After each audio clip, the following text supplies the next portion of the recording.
पानी पीना है तो सिर्फ बिस्लेरी का ही, कार लेनी है तो सिर्फ महिंद्रा की, अगर नमक खाना है तो सिर्फ टाटा का ही, और अगर टूथपेस्ट लेनी है तो सिर्फ कोलगेट ही।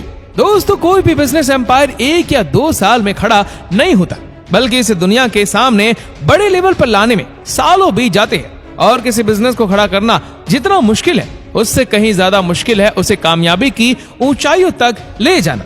और आज हम आपको कुछ ऐसे ही ब्रांड्स के बारे में बताने जा रहे हैं जो आजादी के पहले से शुरू हुए और आज भी अपना विश्वास लोगों के बीच बनाए हुए हैं।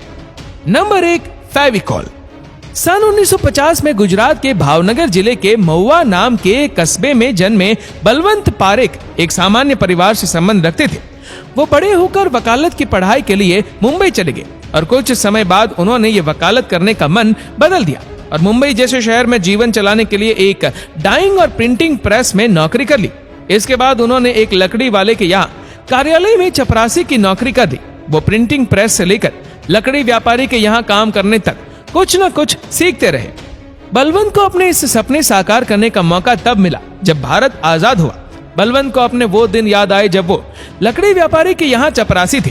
तो उस दौरान उन्होंने देखा कि कैसे कारीगरों को 2 लकड़ियों को जोड़ने में कितनी मुश्किल आती थी।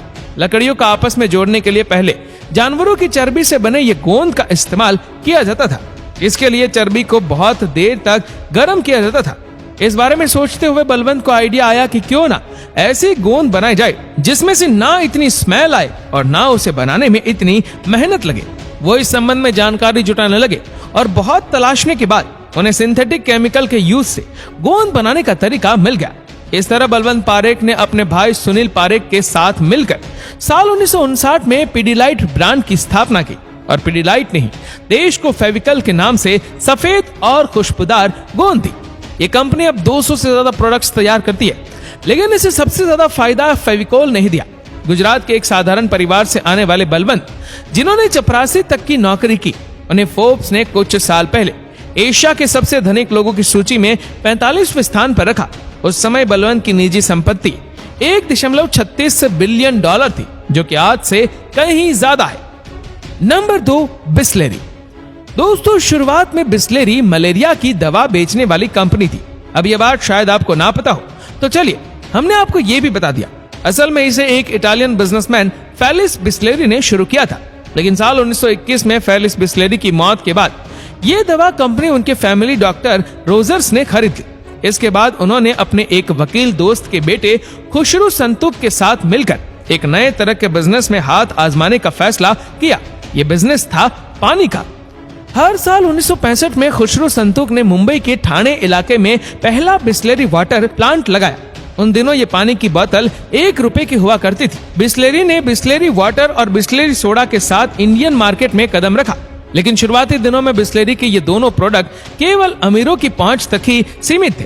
कंपनी इस बात को समझ चुकी थी कि अपने प्रोडक्ट्स को लिमिटेड करके सक्सेस नहीं पा सकेंगे, इसलिए कंपनी ने धीरे धीरे अपने प्रोडक्ट्स को आम लोगों तक पहुंचाना शुरू किया। और आम लोगों की पहुंच तक आने के बाद भी ज्यादातर लोग इस कंपनी का सोडा खरीदना ही पसंद करते थे। फिर दोस्तों, खुशरू संतुक के बाद बिस्लेरी की कमान आई पार्ले कंपनी के कर्ता धर्ता चौहान ब्रदर्स के पास, और प्रोडक्ट की बिक्री बढ़ाने के लिए पार्ले ने ब्रांड प्रमोशन का सहारा लिया। उन्होंने इसकी पैकिंग में कई तरह के बदलाव किए। इतना कुछ करने के बाद बिस्लेरी वाटर मार्केट में अपनी रफ्तार पकड़ने लगा, और जिस आइडिया को कभी पागलपन कहा गया था, उस आइडिया से बिस्लेरी ने आज भारत के सील्ड वाटर बॉटल इंडस्ट्री पर 60% हिस्सेदारी पा ली है। और अपने 135 प्लांट्स के दम पर बिस्लेरी रोजाना 2 करोड़ लीटर से भी ज्यादा पानी बेचने वाली कंपनी बन गई है। साल 2019 में भारत में बिस्लेरी की मार्केट वैल्यू 24 बिलियन डॉलर थी, और माना जा रहा है कि साल 2023 तक इसकी मार्केट वैल्यू 60 बिलियन डॉलर होगी। नंबर 3, महिंद्रा। दोस्तों, आज जिस मुकाम पर महिंद्रा एंड महिंद्रा खड़ी हुई है, उसे इतनी ऊंचाई पर लाने वाले इसके चेयरमैन आनंद महिंद्रा ही है। साल 1945 में शुरू हुई इस कंपनी का शुरुआती नाम महिंद्रा एंड मोहम्मद कंपनी था। इस कंपनी को 2 भाइयों जगदीश चंद्र महिंद्रा और कैलाश चंद्र महिंद्रा ने अपने साथी मलिक गुलाम मोहम्मद के साथ मिलकर शुरू किया था। महिंद्रा भाइयों ने मलिक गुलाम मोहम्मद के साथ मिलकर M&M को देश की बेहतरीन स्टील कंपनी बनाने के बारे में सोचा था, लेकिन देश के बंटवारे के बाद उनके इस सपने को बड़ा झटका लगा और 15 अगस्त 1947 को देश के बंटवारे के साथ ही बट गई कंपनी के हिंदू मुसलमान दोस्त तभी पाकिस्तान बनने के साथ ही मलिक गुलाम मोहम्मद भी पाकिस्तान चले गए और वहां के पहले वित्त मंत्री और फिर पाकिस्तान के तीसरे गवर्नर जनरल बने। मुश्किल तो थी, लेकिन इसके बावजूद महिंद्रा ने अपनी हिम्मत बनाए रखी और कंपनी को आगे बढ़ाने का फैसला किया।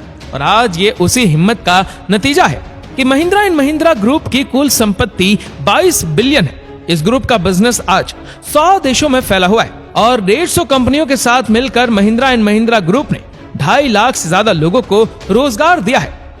नंबर 4, डाबर।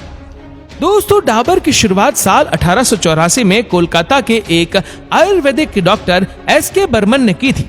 उन्होंने आयुर्वेद की मदद से हैजा और मलेरिया में कारगर साबित होने वाली दवाइयां भी बनाई।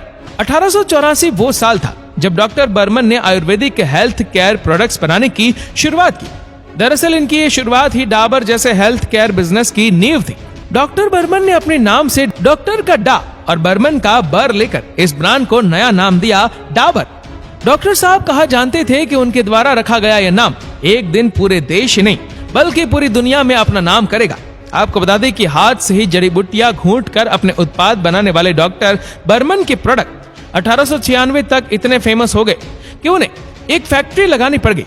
डाबर धीरे धीरे सफलता की ऊंचाइयां छूने की तरफ बढ़ रहा था, लेकिन उन्हीं दिनों 1907 में डॉक्टर SK बर्मन डाबर को अपनी अगली पीढ़ी के हाथों में सौंपकर हमेशा के लिए दुनिया से चल बसे। कोलकाता के तंग गलियों में शुरू हुआ डाबर का यह सफर साल 1972 में दिल्ली के साहिबाबाद में बनी एक बड़ी फैक्ट्री रिसर्च और डेवलपमेंट सेंटर तक पहुंच चुका था। और यही वजह है कि आज के टाइम में बर्मन फैमिली की टोटल नेटवर्थ $11.8 बिलियन हो गई है। Number 5, the Oberoi group. मात्र 6 महीने की उम्र में अपने पिता को खोने के बाद मोहन सिंह ओबेरॉय को उनकी मां ने बड़ी मुश्किल से पाला। पढ़ाई पूरी होते ही मोहन सिंह ने नौकरी के लिए हर दरवाजा खटखटाया, लेकिन उनकी किस्मत का दरवाजा कहीं नहीं खुला। एक जूता बनाने वाली फैक्ट्री में मजदूरी भी की, लेकिन वो फैक्ट्री भी बंद हो गई। समय बीतता रहा मगर उनके जीवन में कोई सुधार नहीं आया। इसी बीच किस्मत उन्हें शिमला ले गई। यहाँ उन्हें 40 रुपए महीने पर उस समय के सबसे बड़े होटल सिसिल में क्लर्क की नौकरी जरूर मिल गई। यहीं से ही उनकी किस्मत बदली और 14 अगस्त साल 1935 को मोहन सिंह ने उसी होटल को 25,000 रुपए में खरीद लिया। इसके बाद तो उन्होंने ऐसी रफ्तार पकड़ी कि अपनी मौत से पहले अरबों के होटल से साम्राज्य खड़ा कर दिया। और इस तरह मोहन सिंह ओबेरॉय ने भारत के सबसे बड़े होटल बिजनेस ओबेरॉय होटल्स की शुरुआत की। तो दोस्तों, ये थे वो ब्रांड्स जिसकी कामयाबी आज सफलता के कदम छू चुकी है। आपको वीडियो कैसी लगी हमें नीचे कमेंट करके जरूर बताएगा। और अगर आपको वीडियो अच्छा लगा हो तो इस वीडियो को लाइक करेगा, शेयर करेगा ज्यादा से ज्यादा लोगों तक।